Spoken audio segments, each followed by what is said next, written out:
Bienvenue dans cette nouvelle édition du QG Week-end. Au sommaire au Mali, la prise d'otage de Sévaré vient de s'achever ce samedi 8 août. Un siège de 24 heures au sein de l'hôtel Byblos où logeaient des ressortissants étrangers ainsi que des membres de la MINUSMA. 5 militaires maliens, 4 terroristes et 3 civils y ont trouvé la mort.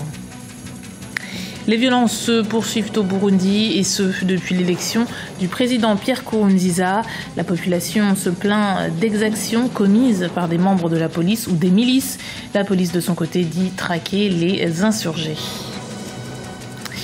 Fortement pressenti pour le poste, c'est bien l'Ivoirien bleu Jean Loulan Charlemagne qui a été élu président de la Fédération internationale de Maracana. Une sorte de retour aux sources pour ce football de salle inventé par des Ivoiriens dans les années 70. Mais d'abord, en Centrafrique, l'ancien président François Bozizé, actuellement exilé, a été investi par les membres de son parti politique pour l'élection présidentielle d'octobre 2015. 500 membres du KNK l'ont désigné comme candidat à l'occasion de leur congrès à Bangui, la capitale, vendredi. Le principal intéressé avait motivé son engagement par une lettre envoyée à ses sympathisants. Son secrétaire Bertin Béat a annoncé que celui qui a dirigé la Centrafrique entre 2003 et 2013 mènera la campagne sur son territoire. La prise d'otage de Sévaré, ville à une dizaine de kilomètres du chef-lieu de Mopti, s'est achevée dans la matinée de ce samedi au Mali. Selon le gouvernement, le bilan est de 12 morts, dont 5 militaires maliens, 4 terroristes et 3 civils. Les terroristes s'étaient introduits depuis jeudi soir dans l'hôtel Byblos de Sévaré où logeaient plusieurs ressortissants étrangers. Aroua Barkala. Ce samedi 8 août, au matin, les militaires maliens encerclaient toujours l'hôtel Byblos de Sévaré au Mali, théâtre d'une prise d'otage qui venait de s'achever. Le bilan fait état de 5 militaires maliens tués. Avec eux, 4 assaillants ont trouvé la mort. La MINUSMA déplore également la perte d'un de ses collaborateurs parmi les 3 civils tués. Et là où se produisent actuellement ces événements, c'est là où le pouvoir politique n'est pas solidement assis. Si j'ai dit le pouvoir politique n'est pas solidement assis, je parle des pouvoirs locaux. Vous allez voir qu'à Gourmara-Rousse, le conseil régional n'est pas fonctionnel, les conseils communaux ne sont pas encore fonctionnels. Et vous savez très bien que l'administration est un outil, un instrument entre les mains du pouvoir politique. Donc ça veut dire que de façon urgente, nous devons penser à asseoir les pouvoirs politiques locaux, les pouvoirs politiques régionaux dans cette partie de notre pays. Le nombre exact et l'identité des assaillants n'ont pas encore été communiqués par les forces de sécurité maliennes. Parallèlement à cette attaque, l'armée malienne a procédé à des arrestations de 7 suspects dans le même secteur. Ce qui concerne l'infiltration qui a eu lieu à Sévaré, c'est que c'est le déficit d'implication des populations dans le volet renseignement. Je pense que l'une des stratégies en cours, c'est la valorisation du rôle et de la place des chefferies traditionnelles. On pourrait avoir un maillage fiable par rapport à la recherche des renseignements nécessaires qui pourraient alimenter nos services de sécurité. Depuis le début de l'intervention française au Mali en janvier 2013, la ville de Sévaré n'a jamais été exposée au conflit de façon frontale. L'hôtel Byblos est réputé pour loger certains membres de la MINUSMA ainsi que des ressortissants étrangers. C'est un véritable feuilleton judiciaire qui secoue l'île Maurice depuis plusieurs mois. Pravind Jugnauth, le fils du Premier ministre démissionnaire Aneroun Jugnauth, a été reconnu coupable de conflit d'intérêts. Depuis le début du mois de juillet, c'est au tour du directeur des poursuites publiques, Sataïd Boulel, qui d'être soupçonné de conflit d'intérêts au profit d'une compagnie hôtelière détenue en partie par son épouse. Sataïd Boulel est celui qui avait lancé les poursuites à l'encontre du fils du Premier ministre. Aussi, pour de nombreux Mauriciens, ces accusations n'ont rien d'une coïncidence. Le Sénat de la République démocratique du Congo a rejeté vendredi 31 juillet la loi portant sur la répartition des sièges pour les élections locales et municipales.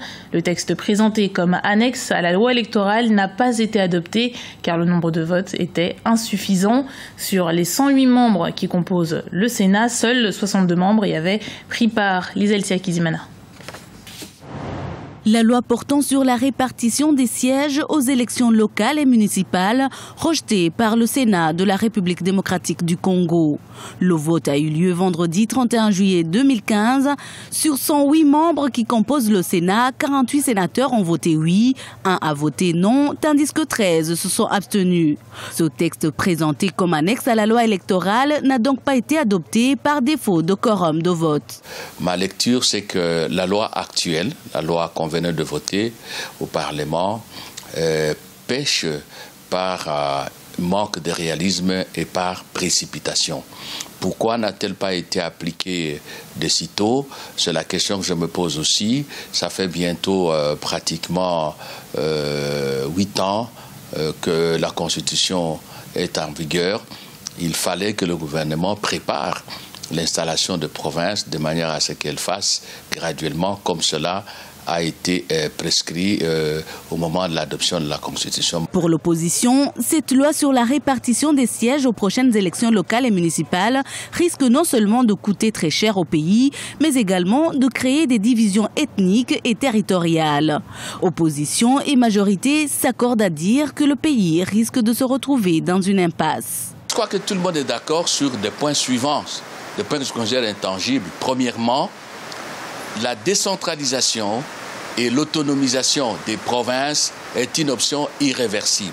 Le Congo sera un pays à province autonome et entité territoriale décentralisée et il va se développer, ou il ne le sera pas, on va tourner à rond. Là, c'est clair. La nécessité d'organiser des élections. Là aussi, il n'y a personne qui conteste cet impératif de démocratie et de gouvernance. Le texte avait été pourtant adopté par l'Assemblée nationale le 25 juillet 2015. Une nouvelle session du Sénat est convoquée pour le 10 août. À l'ordre du jour, toujours le même projet de loi sur la répartition des sièges pour les élections locales et municipales.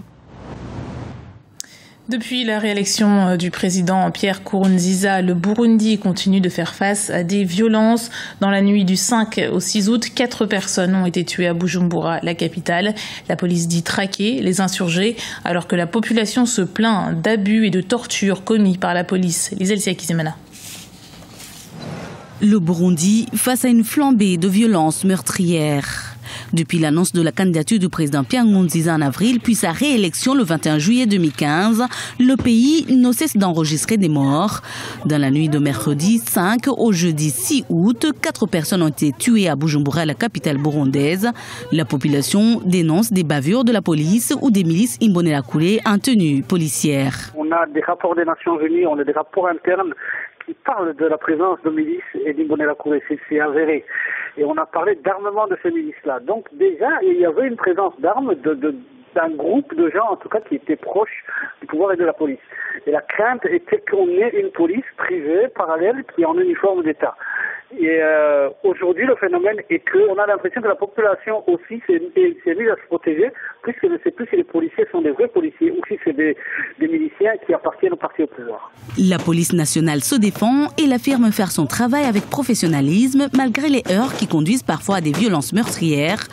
Le porte-parole adjoint de la police, Pierre Nkurikiye, assure que l'institution a déjà engagé des enquêtes afin de rétablir la sécurité dans le pays. Il y a eu toujours des enquêtes.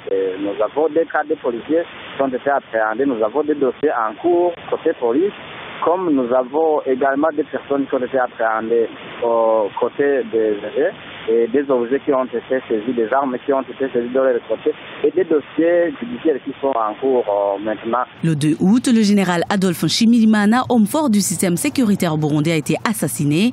Le même jour, le correspondant de RFI a été molesté par les membres du service des renseignements et le lendemain, le président de la PRODH, Pierre Claver Mbonimpa, a été blessé par balle.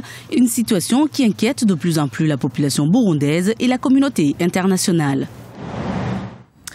Du sport pour terminer ce journal et suite à sa première assemblée constitutive et élective, c'est l'Ivoirien bleu loulan Jean Charlemagne qui a été élu président de la Fédération internationale de Maracana.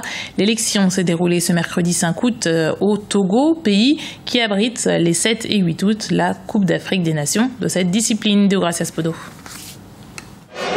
Après plusieurs années de réflexion, la Fédération internationale de Maracana, la FIMA, est enfin créée. L'élection du tout premier bureau exécutif de l'organe en charge de diriger la discipline s'est déroulée ce mercredi 5 août 2015 à Lomé, au Togo. Sans surprise et à l'unanimité, Bleu Loulan Jean Charlemagne a été désigné président du Comité international transitoire pour un mandat de 10 ans. En appliquant les textes et règlements établis, les membres de cette association ont accordé leur confiance à l'Ivoirien pour qui ce jeu est avant tout fédérateur.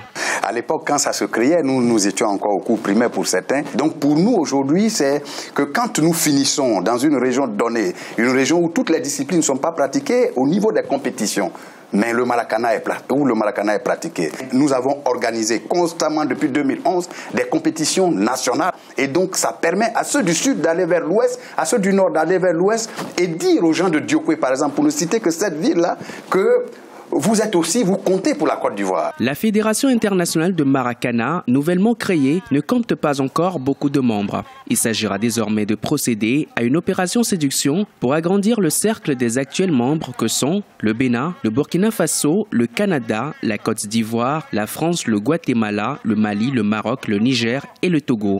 La discipline au fil du temps s'est répandue sur le continent, voire au-delà, et même depuis 4 ans, une Coupe d'Afrique est organisée. La Côte d'Ivoire est prête actuellement à abriter le siège de la future Fédération internationale.